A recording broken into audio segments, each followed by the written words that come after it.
meeting is being recorded. Okay, good evening, everyone. I'd like to call our Diversity and Equity and Inclusion meeting to order at 6:45 p.m.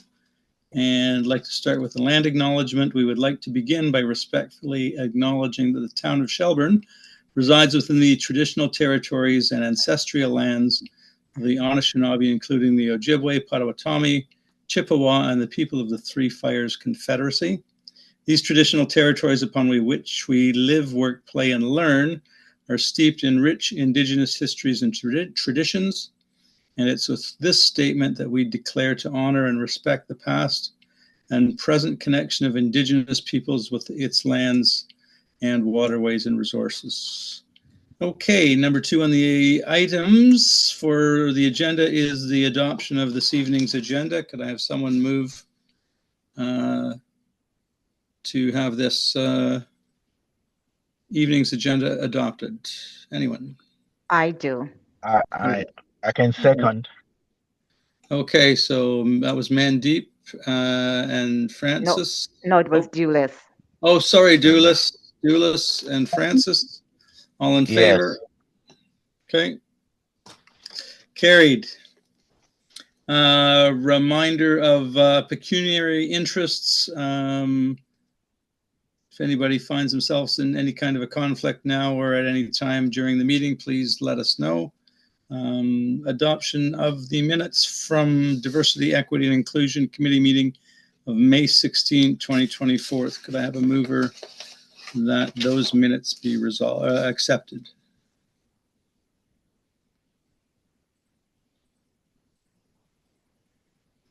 Oh, Walter, was I present? If I was present. Yeah. Francis? Yeah, Okay. I can second if I was there. I don't know. Okay, so moved by Walter, seconded by Francis. Can we have a all in favor? That has been carried. Okay, item 5, general information discussions. Just an update on Dufferin County events. There are a number of us attended the Paradox for Slavery event on September 18th, and also the Past Promises, Present Realities on September 26th. Did everyone who attended, just let's show of hands. I did. I did. Was there, Dulis was there. Yeah. Denise was there. Yeah. Okay. Can I just get some feedback on that? Did you think that was an effective way of carrying on a meeting? Yes, I mean, it was eye opener for me for certain of the things that was discussed. And one of the things that I noticed there that they did the African acknowledgement before they started their meetings. And so I guess the county, Dufferin County does that, I am imagining. And well, I'll probably leave that for another discussion because some of the things I need to add some stuff to the agenda. So I'll probably leave that. But that was one of the things that I noted that they did. And yeah, and the one with the Indigenous that on the 26th, that was really impactful for me as well. Yeah. Very impactful. Yeah, no, I thought, Francis, you went to both of them. You like them? Yeah, I like them. They're very informative. Some of the things you know already, but it was nice coming from learned people. I really like that. The research information. Good. Denise, you were there as well. Your thoughts, if any? Thanks, Lon. I think what I'd like to do is tie my questions and thoughts into the work plan for 2025 area, if you're okay with that. Yeah, absolutely. Sure. And I think I can bridge it now if you prefer, so then we can then drop it in there.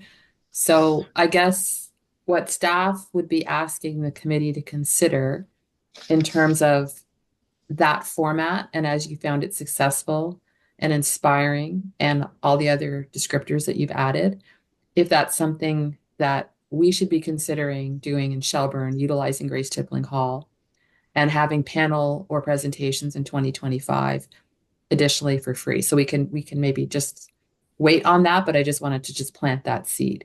Personally, I share everything you've shared in terms of the impact it had on me. It was very moving. It was thought-provoking.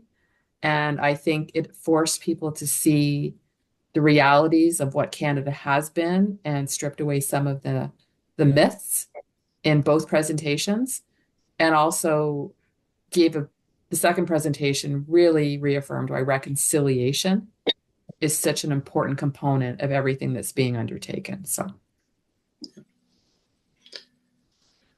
Okay, thank you. That's great. Okay, moving along to. Excuse me. Go ahead, sorry, Francis. Go ahead. Yeah, maybe it was two back-to-back a week apart. It was just too much for people to take in. I don't know whether you can do one a month instead of 1 week apart. Maybe we can consider spacing them so that people can digest one talk before hearing the other. Maybe for future, yeah. Well, I think that was a county thing that they booked all back to back and booked a chunk of time and booked both of the speakers. I'm sure they wanted to get the Indigenous one in before the National Day of Truth and Reconciliation. So that's probably why they ran them back to back. But yeah, I would agree with that. Maybe space them out a little more in future. But okay, great.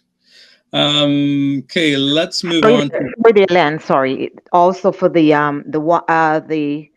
African one, the slavery one, it probably would be more impactful if it's done around closer to August, because it's Emancipation Month, that is, and I think that was the capture, but they just probably did it later because for whatever reason, the timing or whatever it is. It can be done at any time for sure, but I think that was the whole idea. It's because of Emancipation Month, that first Monday in August when we celebrate the freedom of slaves. So I think we could probably try and tie it there if you think that. I know it's the summer months as well, so you have to think of that, how much, what the crowd you're looking at. So all those will will be a big factor in your deciding dates. Yeah, and I think availability of the speakers too is probably had something to do with it. And like I say, we'd only have to, it'd be a county discussion that we wouldn't have necessarily had any input into. So, there is a survey that's for both of those events. I don't know if you have received that survey. That maybe those are some comments you could add in the responses to the survey. I haven't looked at my surveys yet. I just got back today, so but I did notice in my mailbox there was a survey for both the Paradox of Slavery on the 18th of September and the one on the 26th. So yeah, maybe those are comments best shared with the county during your responses to the survey. Okay, anybody else?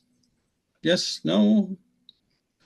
Okay, with permission, let's move along to 5.2, the update on the National Day for Truth and Reconciliation and Orange Shirt event on September 30th. I'd like to first of all start by thanking staff. I know they worked hard behind the scenes. I know everybody that got the park ready, and I know Will was involved with, and the crews were involved in putting in the orange lights, and Jessica in booking the speakers, and so I thought it was well organized. Yeah, anybody else? Yes, could I just say something towards that? I know in the initial planning when we started, a couple of us had indicated that we wanted to be a part of it, and as a result, a subcommittee was mentioned or was we were told, it would have been myself, Shane, and Stella. I mean, if they met, I never met with them.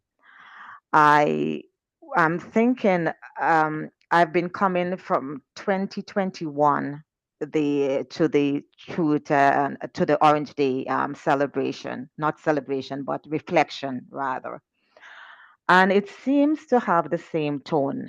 And I am thinking, or the same like number of people. And I'm thinking when we're doing something, it's nice to, so if to build on what we have. Yeah, I don't think that it just should be always status quo, just the same. Um, I it was everything that was there was good, but I'm thinking we could have, I mean, even invited. I'm not sure. I didn't see any flyers being distributed in the community, but I could be wrong. I personally didn't get one. I mean, the brochure that I got was from when we went to the slavery to the county, Dauphin County. Presentations. That's where I saw the flyers, but I didn't see any. So I'm not sure how publicized it was in Shelburne. Probably, I don't know if it was just me that missed it. And I am thinking, even though it was good, I'm thinking we can do a little bit better and make it more impactful in that, even having some of I remember sharing that, and it was I thought it was received that we could even have some sort of their food or whatever it is, some little finger foods from the indigenous people, so that exposing people to their food, their culture, whatever it is. So, but we never got to meet, and I'm not sure why. But I'm thinking, we could and can be a little bit more impactful in the town so that it's more recognizable in the town.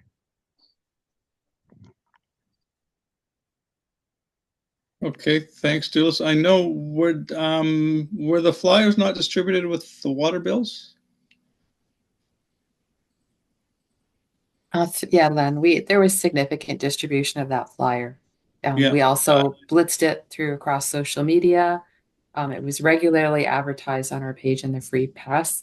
We had posters in every business that was willing to have them displayed. We are also conscious of not creating a lot of paper where we don't feel it's the best use of resources. But certainly, if you want more direct paper created next year, we're happy to provide that. Okay, thanks, Okay, Denise. and I think, okay, sorry, if I could just say this, when you said with the water bill, so I guess those who are getting paper bills, they would have probably received it, and those persons who are not getting the paper bills probably would be missed. Because I think last year I got it that I got it somehow. I thought it was dropped off at my door. I can't remember how I got it, but I know this year I didn't get any. So, and of course I'm paperless now. So I don't know if that's the reason why, it wasn't, why I personally didn't get one from the town. Would it cost a lot to have those lawn signs like the one you do for the Shelburne Fair? Just, I don't think they are very expensive. Those lawn signs was like my Yeah. neighbor did not know about it. All my Mhm. neighbors in the street there, they did not know about this event. So maybe we can do a better job. Maybe a few lawn signs, like because you can just print them once and use them year after year, like the Shelburne Fair signs. And yeah, I don't think they are very expensive instead of flyers. Or we can do both. Okay. And could I just ask something? Is there a budget for this event? And that's, I think I was asking that at the first initial meeting when we had and we were talking about it. And if there's a budget, then we can know what we can do and what we can't do. So the budget of this event is a function of the overall budget, and it was the one year it was almost $3,000. I think in our summary, we're going to confirm what this year's event cost with respect to those that were a fee for service, many were not. And certainly, yes, there's a budget for promotions and advertising and all of those kind of components of the event as well. It would just be a factor of the overall budget. And how much? It was on the electric signs too, coming into town. It was on the electric sign at the town hall. I mean, I don't think it was under advertised. I think. Yeah. I mean, So what we know, and unless it was changed, the committee confirmed early on in this term that similar to other communities, that the actual day of Truth and Reconciliation would be the day on which it was held. So there is an impact when it's on a Monday night. We know that it would happen for any event. But I think the solemn nature of this is you agreed that we would not move the event so that it would fall on a weekend. That said, if that was the direction you wanted to go in, most likely it would be stronger attendance on a night that's not a Monday night. It's just natural that people are busier during the weekdays.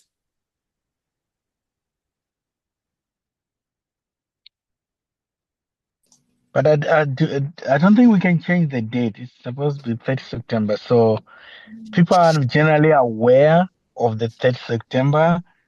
I think, yeah, we can just improve on the visibility.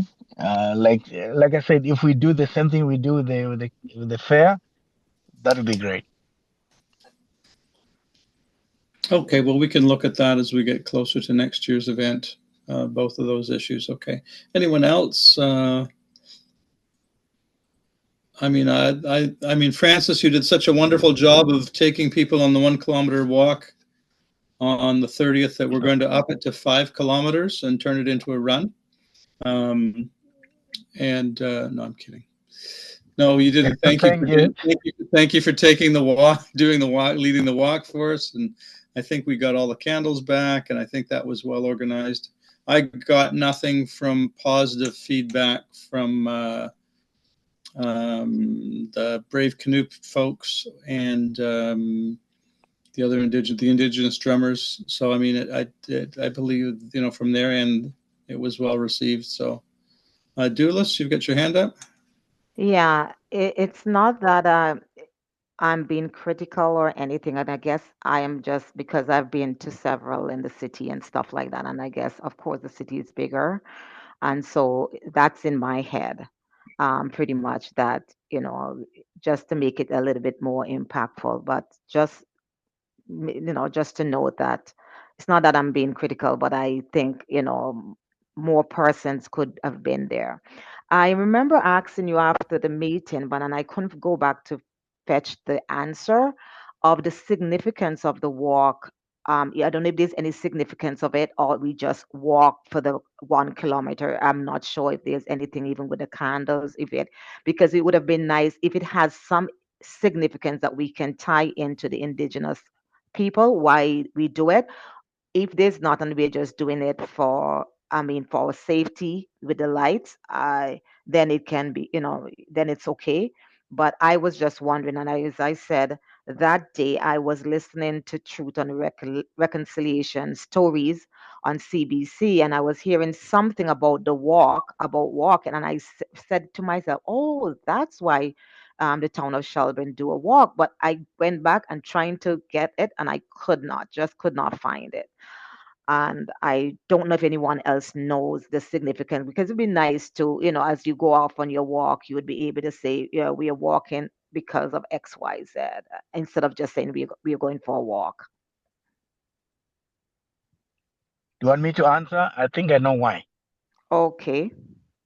The walk, we are walking for those students, for those children who never managed to walk back home from the residential school. Oh, So we are finishing that walk from the residential school back to their homes. That's what I understand about the walk. okay, But could they be, never yeah. met. They walk to the school, but never managed to walk back home. Okay. Just like Terry Fox, we are finishing the run. Yeah. Okay, that's what Makes a I lot of understand. sense. Thank you, Okay, thank thank you, you. thank you. Okay. All right, now that we got that kind of sorted out, anybody else with any, I mean, Walter, you were there, Mandeep, It was a you were beautiful there. event. I was in and out. I came right in the beginning with my little one, tried to stick Yeah. around a little bit, then went back, dropped her off, picked up the other one, came back. The walk was happening. So it was a beautiful event. I wish I could have been there for the whole time. Next year for sure. Okay, thanks. The All only right, the only thing I would add is in the first year we were able to have the indigenous people use the smoke, sweetgrass, tobacco, those types of things that is part of their culture.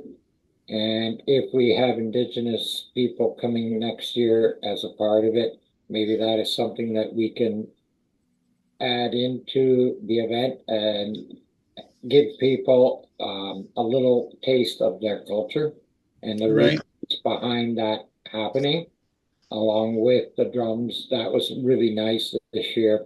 So a little of their culture and the fact that it was taken away from them, and as a part of the reason why, the things that were taken away, and the reason that needs for people to understand that they, when Canute talked about their culture being taken away, that was some of the things that they were not allowed and was taken away along with their language.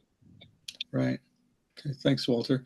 I know on Saturday I attended the event in Orangeville, and the Brave Canoe had a third member of their group who was doing smudging as they were talking, and I'm not sure if she was available on the 30th or not, or if she was tied up with another event.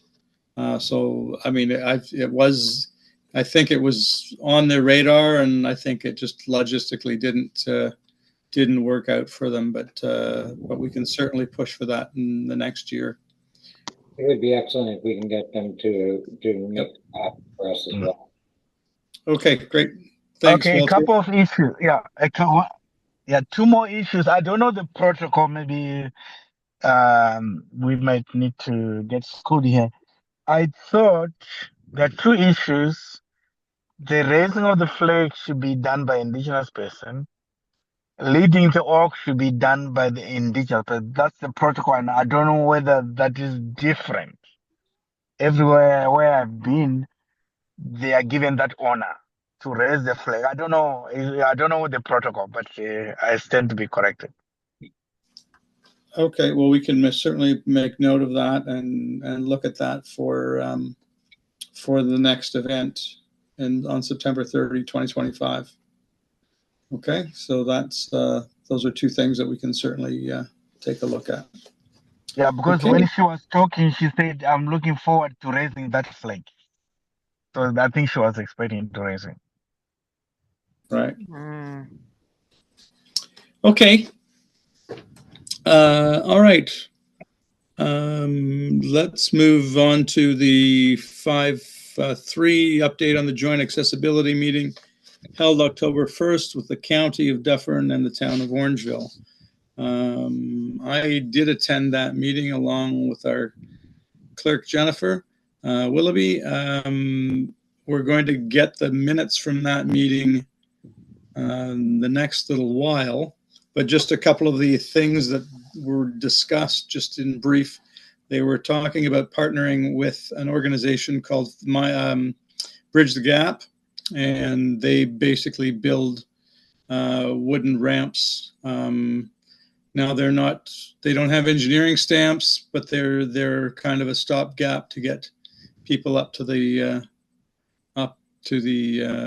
past that one step, get them to the doorway. Again, I know we've discussed in past that there was,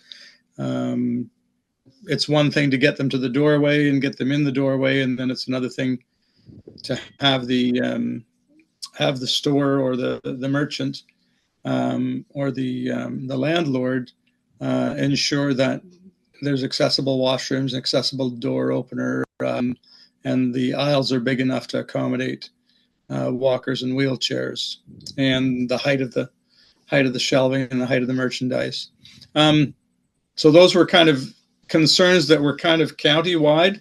I know Orangeville had mentioned that they had, in some spots, raised their sidewalks and graded their sidewalks in such a way as to facilitate a no-step barrier, or elimination of a step as a barrier. But in some cases, it was just such a great obstacle to overcome that a ramp was the only other solution.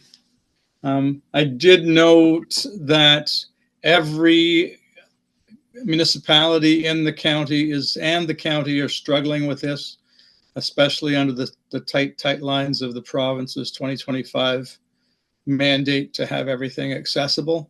They know they're not going to make those targets. It's just it's an unreasonable expectation with the amount of work that needs to be done. So those were kind of some of the concerns that were shared amongst all of us. But it's certainly on the radar. There's certainly some issues that we can look at. It does mean taking a look at whether it's in the best interest to skirt around a bit of the engineering stamp stuff. And I don't know if that's something, Denise, you could speak to in regard to ramps that aren't approved necessarily. That's an insurance issue. Yeah. Yeah. That's So my concern. So if they were endorsed in a function of the town, we unfortunately cannot provide anything that doesn't have a stamp or has the approval. And to Councillor Bernato's point, not only is there exposure for not complying with that, the insurance and the liability, culpability is also significant, because there's an expectation that what you provide is reliable, supported, and safe. Yep. My concern as well, Lynn, is that even if you put the ramp there, what's the point of putting a ramp if you haven't got an accessible door to get in? It makes no sense at all to my mind. And if I walk downtown Shelburne, most of those merchants don't have accessible doors, and they're not likely to put them in. So there's not really a heck of a lot of point in some cases of putting a ramp there, unless the merchant is going to cooperate as well and make it accessible for them to get in. Never mind the accessible washrooms. Mm-hmm. I don't think in a lot of cases there's even washrooms for people that don't have accessible issues. But the fact is, if you don't have the door to get in, there's very little point in having a ramp. Right. Now, this Bridge the Gap organization, they're not providing. They're providing ramps that are built for the steps and the entrances. And I agree with you, Walter. If you can't get them through the door, then a ramp is kind of a moot point. So again, this Bridge the Gap, I believe it was called, is an organization that just builds ramps.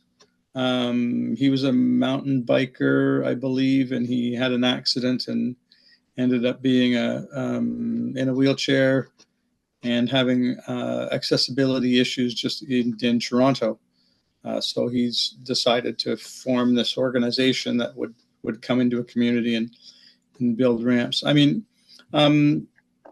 For that matter, I'm pretty sure we could get the high school students, the senior construction students, to construct ramps. I don't think that's an issue. I think the issue is the insurance and the liability. And as I think everybody at that meeting had shared was, and you've outlined, Councillor Bernato, is that once you get to the door, it's great to get them past that step, but then if they can't fit through the door, or it's difficult to open the door, or they can't fit down the the aisles of the merchant, it makes it difficult to, yeah, what's the point of having the ramp?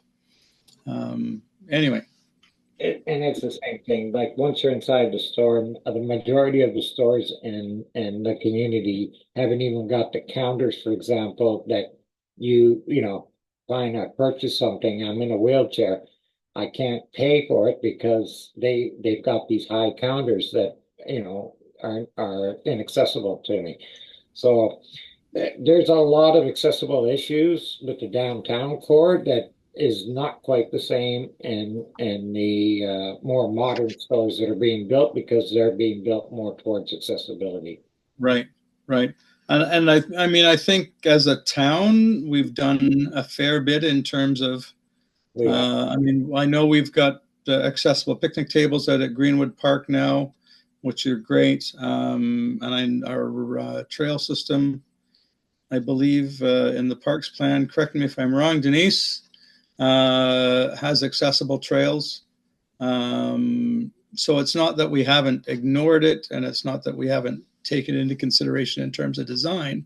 I think it's just that all of the counties, all the municipalities are struggling with a similar issue, and there's no one answer that's going to make it better for those who need accommodations. And we're certainly not going to have it in place in time for 2025. I think all we can do is keep it mindful in the forefront of any of the designs and that we come up with as a consideration. So, and I believe it's historical buildings are also exempt until they are remodeled, and unless they do a significant renovation to their buildings or whatever, they're exempt at this point. So that was the other part that didn't really work out in the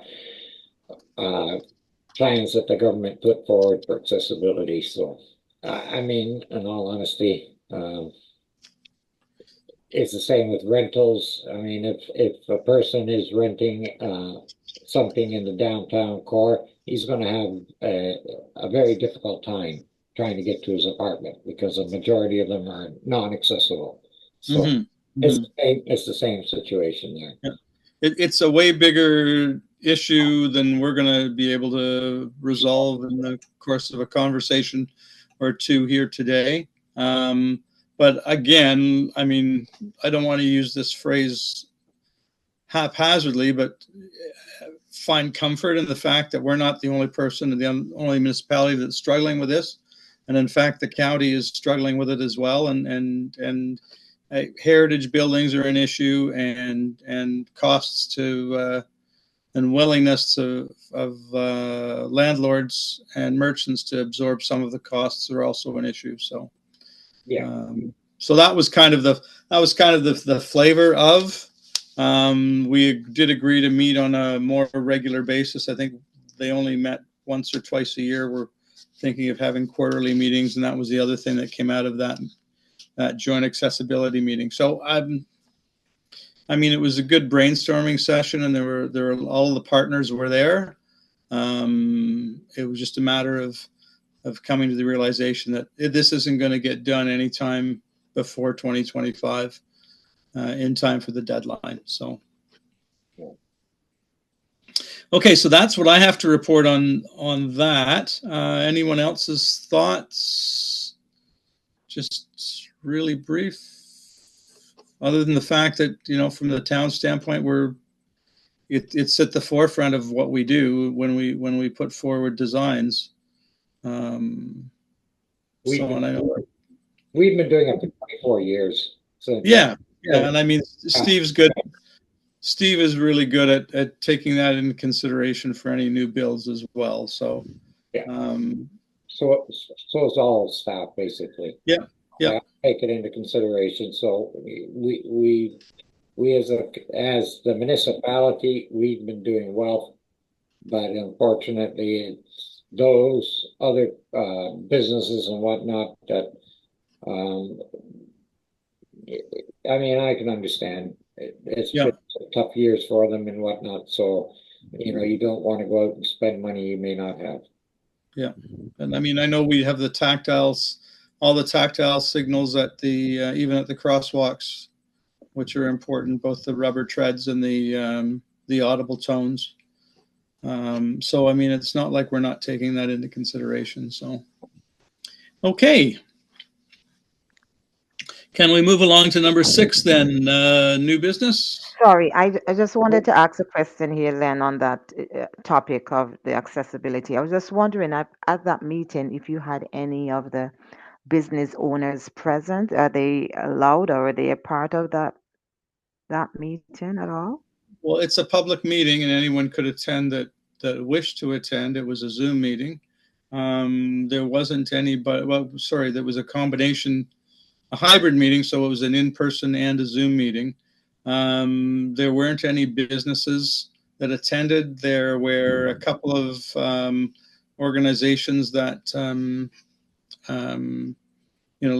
like some of the members of the committees had visible and non-visible disabilities. So, I mean, those partners were certainly at the table, giving their input. So it's just, there wasn't any business there per se, but it's not like they weren't necessarily unwelcome. So.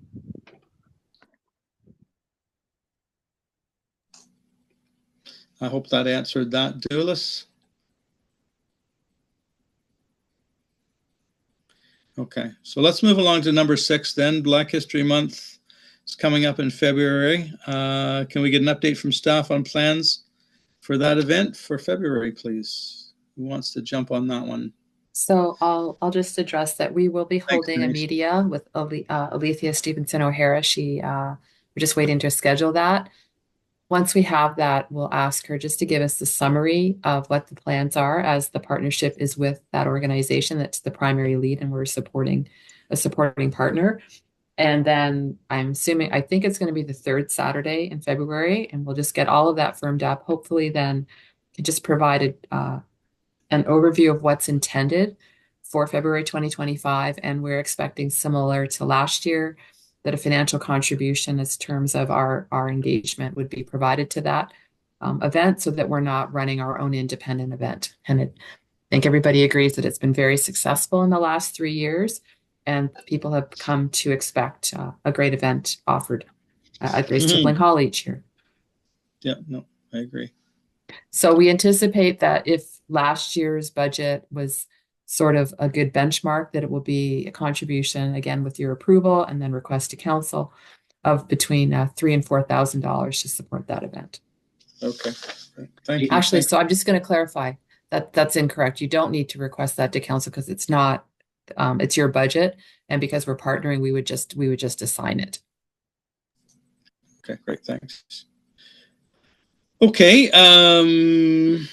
yeah, the past years have been really, really good events, and they've been well attended, and hopefully we have the same coming up in February, and we'll look forward to getting that, having that meeting with Alethea, and finding out who this year's headliner is. That's always exciting.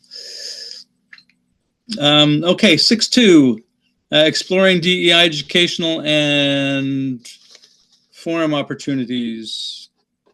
And this is just an open discussion on possible opportunities to host educational and forum events. I know you mentioned a bit of that, Denise, by having our local, our own at Grace Tippling Hall, having events like that.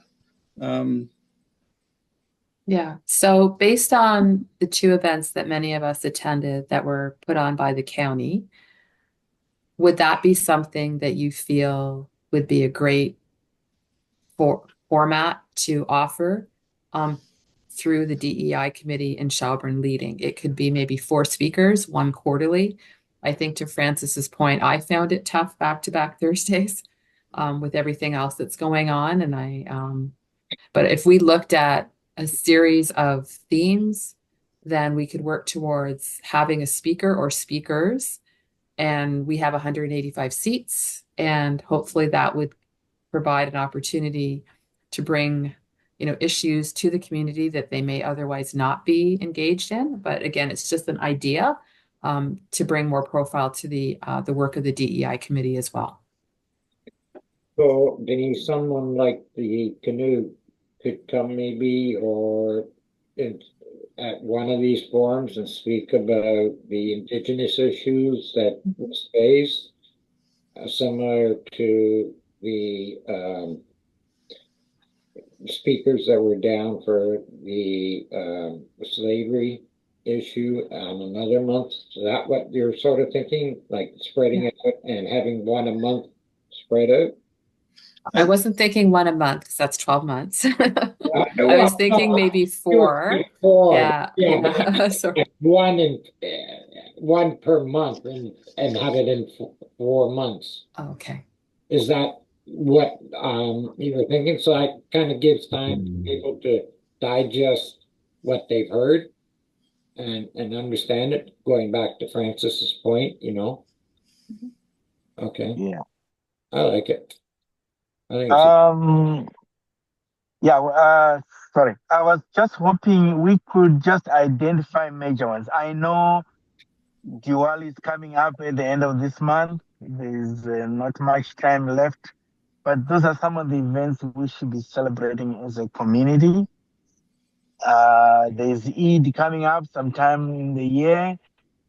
Those are events we should look at celebrating as well as a community, because we have a lot of members who belong to those communities in our town. Mhm. Okay, I agree on that.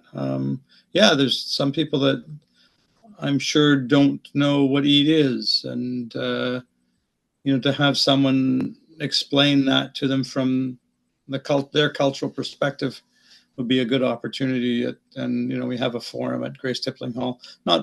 More of a presentation than, I guess, with question and answers. Not so much like you don't want to turn it into a debate or anything, but I think it's a great idea and a good use of resources. It's more just like informative, like very general, what it is, and how it's celebrated and what days. Just knowledge, general knowledge. The how, what, when, where, and why. Yeah. It's more education. Yep. Okay. So is that something we direct back to Jessica to coordinate with, or is that something we... So what I'd suggest at your next meeting, that we set aside some time to brainstorm then a little bit more in depth. This was just an idea to see if you agree that it's got some worthwhile merit to it. And then based on that and your input, so if it's, for example, if one of the topics is, explaining Diwali and Eid to maybe those that don't understand those faith groups, or that those members of our community and what is actually a significant part of the year to them, that could be something, so that we could have an idea of what you would like, and then we can work towards creating a package and organizing that.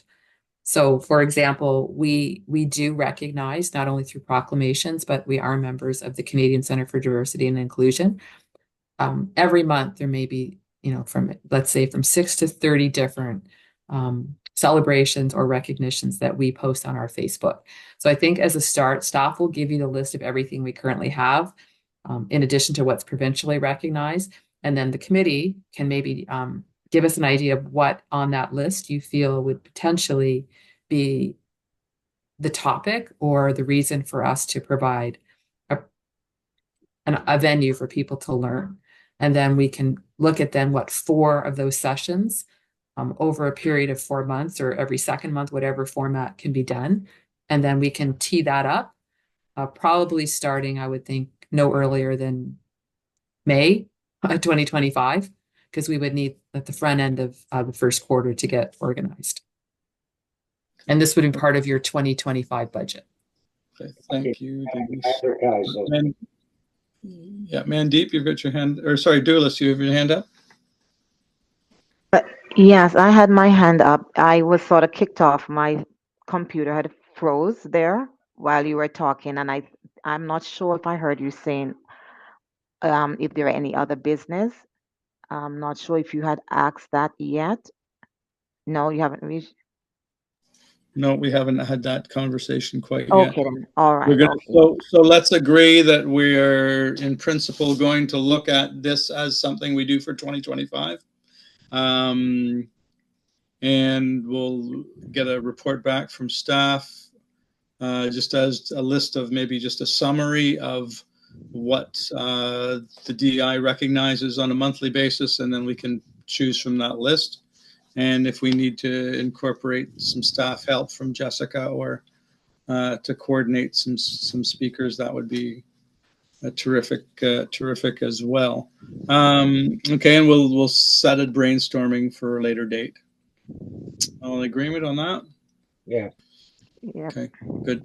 Mandeep, is that a hand up or is that a yes, do you agree? Okay, it's a thumbs up. Got it. Terrific. Thank you. Okay, I guess the last one is 6.3, which is our actual budget for 2025, and have some sort of a working plan for that. Do we know who are we getting that report from? Do we know what our numbers are? So in the absence of not having anything new, we would just roll over your budget for 2024 to 2025. So I believe it was 15,000 in 2024. Alice has provided the financials. I think we've spent under 6,000 of that. So the question is, that's why a work plan for 2025 is important, so that there can be a confirmation that that budget would be spent. Otherwise, it really is questionable why the budget is that, if it's each year underspent. And that's not to say, you should be spending it. It's just saying that if you can manage to do what you want to do with a lesser amount, then we would reduce the budget accordingly. Right. If we go ahead with an event every month, we may need to pay for those speakers, those people that would be coming. Yes, some people require to be paid. Some people just request an honorarium. But again, that's what we would have to sort through in terms of the topic and who would actually be the presenter. We will ask Dufferin County if they're willing to share what the cost of those 2 sessions that they provided were. They also had food and snacks. I think we probably would be a little bit more frugal, let's say, and may not have that, but we could provide maybe some beverages. I'm not sure. Our challenge in the Grace Tippling Hall is we do have a functional request usually that we don't want food or drinks brought into the theater, only because if the carpet and the seats get spilled on, it just creates cleaning for us. But where they held it at the center, obviously that's a place where weddings are held, and it's not the same kind of venue as a theater like that has the seats that we have that are velvet. Right. True. Okay, thanks, Denise. So just a quick question on the accounting. Does our surplus from 2024 get rolled over into 2025 as a top up, or is it just? No. So what happens unless you requested and you had unless there was a formal plan that indicated that what was underspent in 2024, in addition to what's requested in 2025. So right now it's just, what's unspent is gone, and then it's rebudgeted for in the next fiscal. Got it. Okay, thanks. Okay. All right. So I know that you're going to need 3,000 to 4,000 for Black History Month if we use last year as the guide, and then if, for example, we need 2,000 or 3,000 or 4,000 for Truth and Reconciliation again, let's say that's 8. And then if we are going to look at speakers or a presentation type of format, meetings, public sessions, that maybe could be 500 per or 1,000 per. So, you're getting close to 12 then. Right. Plus, if you provide drinks or something, that's still a cost to us as well. And we don't know what the cost of advertising might be yet. And I think the other attraction for the speakers is if they are authors, they can sell their wares, or if they're an artist coming to speak about their cultural art, then maybe they could have an opportunity to sell that and have a booth there as well. So there's lots of, I think there's lots of potential for education and growth and cultural exchange. I think it's a great idea, and I think it's something that we should pursue. Yeah, we'll try and stay within budget. Sorry, can I ask a question, please? Sure. Do you know how much we've spent for this year's Truth and Reconciliation? How much was spent? I personally don't know, but I'm sure we can find that out. That might be an Alice. Yes, Alice. Do you have it there, Denise? Yeah, I've got. Okay. So if you look at in your agenda, there's a printout of the general ledger that this committee's expenses are. So it's, for example, the first one is the $3,000 that was supporting the partnership with that. So if you go down there, banners. It's the print purchase. So for example, the Brave Canoe, that was $900. Sharon Cadeau. Now, Sharon, actually, in fairness to Sharon, she returned back her honorarium. So we can't, just want to clarify that. Yeah. So she was quite adamant about not taking it. Right. So, I mean,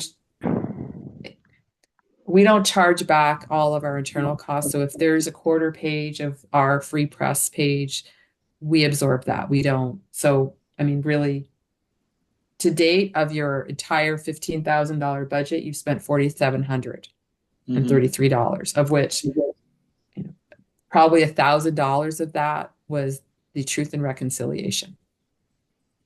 I'll look at the reconciliation. So 3 and 9. I'm just looking at the numbers there. Sorry. Yes, we did purchase the T-shirts, but those are actually the ones that are spare, what we use to hang, and some of them went to the committee that were new members. Gotcha. So again, okay, let's say 1,200 max. Right. All right. It's up to you and Len and myself to justify in the budget when council looks at it for next year. 15, if we're going to go back to 15,000, and I think, in all honesty, we can justify it going by tonight's conversation that we will be spending it next year, and we won't be under budget again as we were this year. Mm-hmm. Because now a work plan that we can sort of point out to council going further ahead. And in all thanks, Walter. And in all fairness, we don't know what our 2025 numbers are going to be. Yeah. Black History Month might be more than the 3,000 we've spent in the past. So, I mean, I'm just saying that we don't know what our expenses are going to be moving forward, and it's nice to have that buffer. Okay, I have a question. Yes, Francis. I want to go back to Delis maybe pointed this out at the beginning. To say, what is our voice in terms of budget as a committee? Who decides what the money is going to be spent on? Because if, as a committee, we would decide what we would have done, we could have bought T-shirts for everyone during the Truth and Reconciliation. Well, there are very few people, and instead of getting the money to go back, we could have done something. And so what I'm asking is, what is our voice in terms of budget, and what can be done or what cannot be done with that money as a committee? The committee. Okay, go ahead. Go ahead, Walter. I was going to say the committee as a whole decides where monies are spent, and it's done through motions in the committee. The fact is, if you don't have a work plan and an activity to spend the money, then the money doesn't get spent. And it's up to the committee to come up with the work plan and the ideas for the money to be spent, Francis. So Last year, the only thing that was brought forward by almost nobody on the committee was Black History Month, and then the Truth and Reconciliation. This year, if you heard the comments so far in the meeting, we have other activities we're already starting to plan for next year. So the council is the ultimate deciders of how much money we have. We can ask for 15,000. Doesn't mean council's going to give us 15,000, depending on the total budget, because it's all taxpayers' money at the end of the day. Has to be justified to the taxpayers at the end of the day. What the town is spending that money on. So at the end of the day, Francis, it's up to the committee to have a work plan, to know what they're spending their money on. They ask council for the money. If council says the work plan is good, they're happy with it, they'll give us the money. If not, then we work with what they give us. Yeah. Oh, okay. But my question was more on, like you said this committee there was 15,000 available and they only used like less than 5,000 of it. But that's because, Francis, when we had meetings and we didn't come up with the ideas like we came up with tonight. Nobody spoke up and said, well, let's go do this or let's go do that. That's why, and we didn't have the association cost to put forward with those ideas. That's why the money wasn't spent. Okay, thank you so much. You're welcome. Okay, thanks, Walter. Up to the committee as a whole to do it, Francis. Yeah. Okay, any other conversations around our budget other than that's our target budget? And it looks like we're going to be spending, once we start brainstorming, starting Q2, we'll probably be spending more of this money than we did last year. So because you have quorum, Len, and Yep. I know the budget is under, like, the budget's gonna be released to council on Friday, tomorrow. Probably would be, and Alice can just confirm, it'd probably be helpful if there's a resolution tonight that the committee formally requests that their 2025 budget be $15,000 and remain at the amount that it has been in the past. Okay. Okay, because right now it's being slotted in at 15, and we were going to have this discussion tonight. If you felt that that was based on what you spent to date, maybe could be lowered, then that would be reiterated to budget process. Yeah. However, based on the work plan, even though it's just a draft in terms of concepts, probably will be spending it this year. Okay. I'll make that motion. Yeah, Okay. yeah, and the reason that most of us were new, we didn't know. So now that we know, I think 15,000 is a fair budget. Okay, so Alice, maybe you can help me out with this. Be it resolved that the Diversity, Equity, and Inclusion Committee requests a budget of $15,000 for the 2025 year. Okay, can that's we have sufficient. so okay, and Walter's moved that. Can I have a seconder for that? Mandeep? I second it. Oh, sorry. Oh, okay, Mandeep beat you to it, but that's okay. That's all right. That's okay. Okay, all in favor?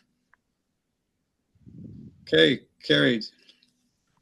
All right, so that resolution will go forward to council for Monday.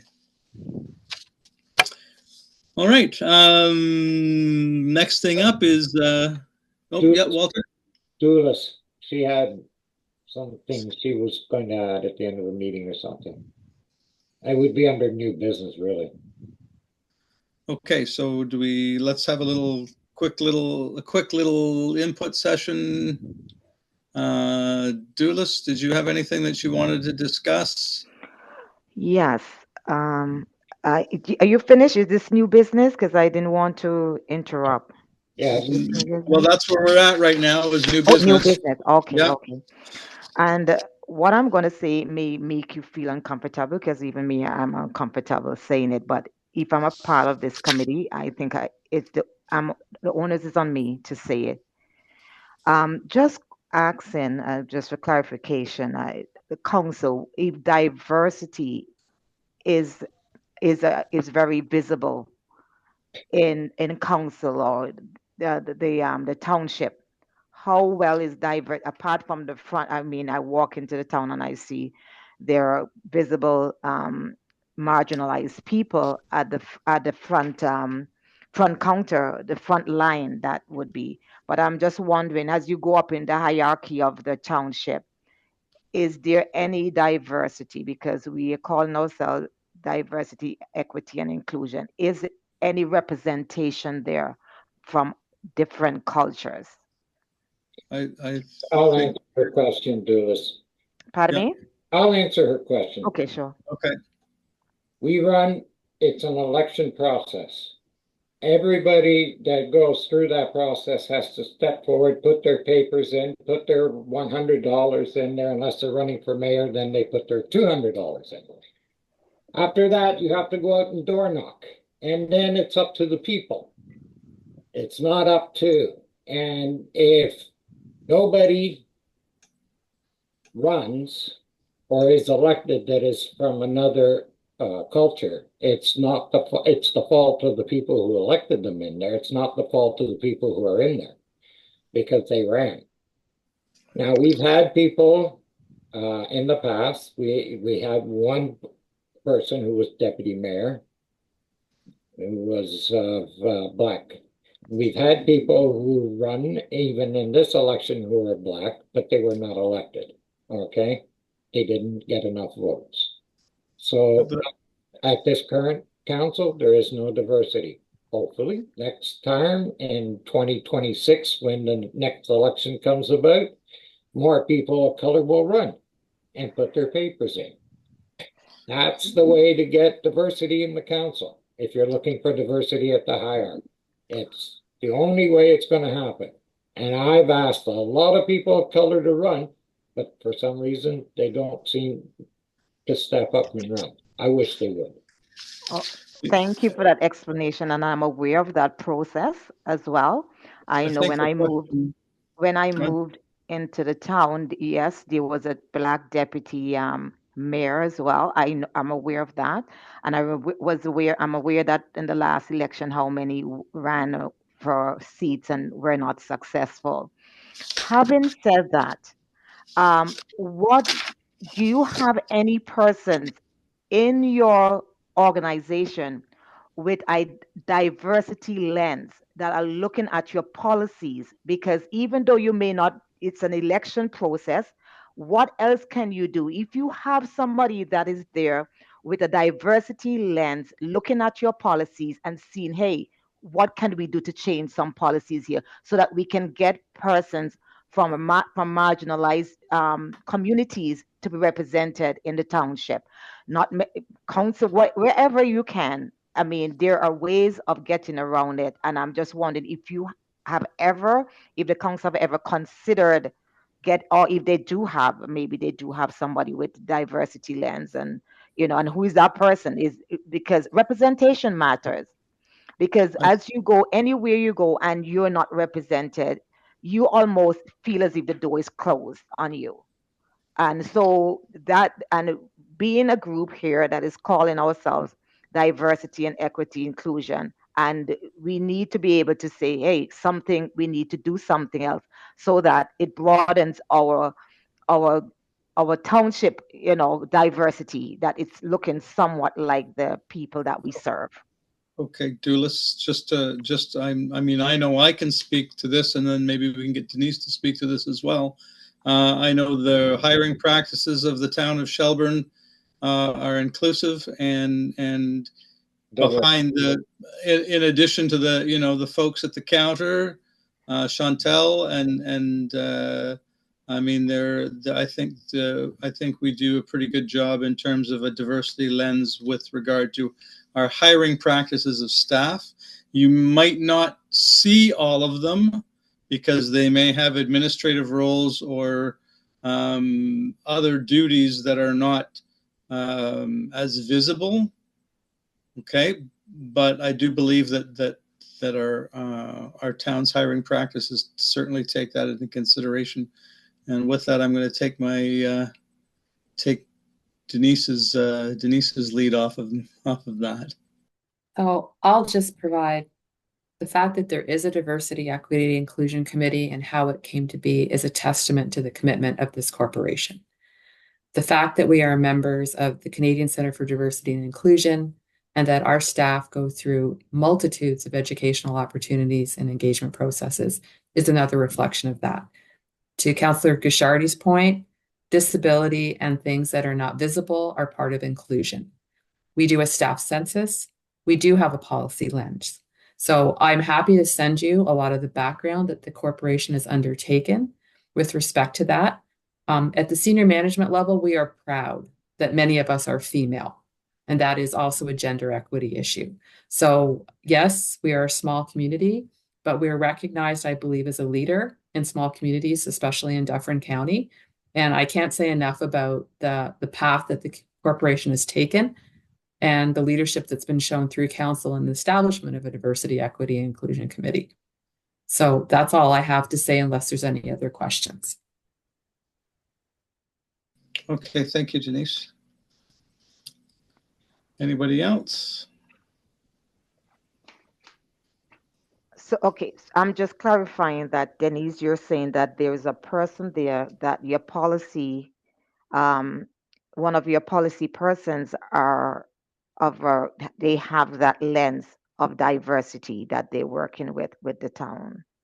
I'm just confirming. I think that's what I heard, but I'm just hearing. So just we want to do clarify. not, I'll just clarify through the chair. We do not have a position that has a title of diversity, equity, anything like a larger city does. But as our commitment demonstrates through our hiring policies, and we just actually had a hiring policy formalized 2 council meetings ago, there is a lot of verbiage within that reflects that commitment. Through our CCDI training in particular and other training, many of our staff are learning how to ensure that our policies have an inclusion lens to them. So are there certain things within a process that create or systematic barriers that aren't necessary? So yes, we're not the City of Toronto or the City of Mississauga, but we certainly make an effort to work towards those kinds of things. Within certain areas of enforcement, are there parameters that could be adjusted based on responsiveness to equity? And have they never been reviewed because it's always been done that way? Those are the kind of things I think, but we don't have somebody who is a policy analyst that this is their only job. It falls within each of our responsibilities to, I guess, try to carry forward that commitment. And again, just to clarify, we are a community with a staff of less than 50 full-time. Yeah, thank you for the explanation. And I know, I think was Len was saying that when you go in there, you have persons at the front counter that you see diversity there. And yeah, so as I said, they're the frontline workers. Yes, I do see them there. But I'm just concerned that, that there is no more representation. And yes, I do acknowledge women that are there and persons with disabilities. That's very important to me as well, that they are there and is being, seen there as being part of the township. But I just was wondering, persons of indigenous background or whatever different backgrounds, if there was any that was there.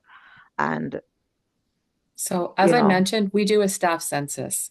And not all communities even do that small one. So we have a portfolio and we have data on all of the backgrounds of our staff, whether they're First Canadians, what their immigration status may be, what their disabilities, if they're willing to disclose that might be, what their gender, if they identify with either gender are. That's something that we undertook 2 years ago, and we plan to do that every 3 years.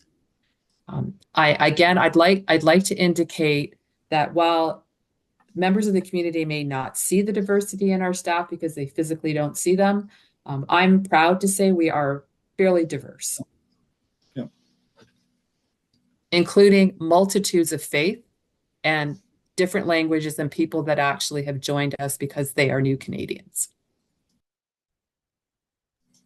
Okay, thanks, Denise. Does that answer that question, Doulis? It answers it, but I'm hearing a tone that it seems as if I shouldn't have asked the question, and No. I just want to make sure that this is a safe space. Yeah, That's what it's a safe place to ask questions. We wouldn't have entertained the question if it wasn't a safe place, Doulis. I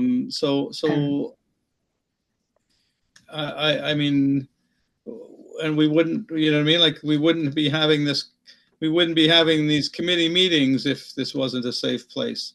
So I think you might be reading something in there that might not be there, but rest assured that from the standpoint of our hiring practices and people that are behind the scenes, not only the front desk. I mean, we have analysts, you know, and people in accounting, and we have our cleaners. I mean, those are just a few that come to mind that are from a different culture. So I mean, and a lot of our public works staff as well. So I think it's you might not always, it might always be here. It might not always be here right in front of your face, but it is there. And I mean, I can speak to having walked through town hall. They let me go back into the offices from time to time with supervision. I mean,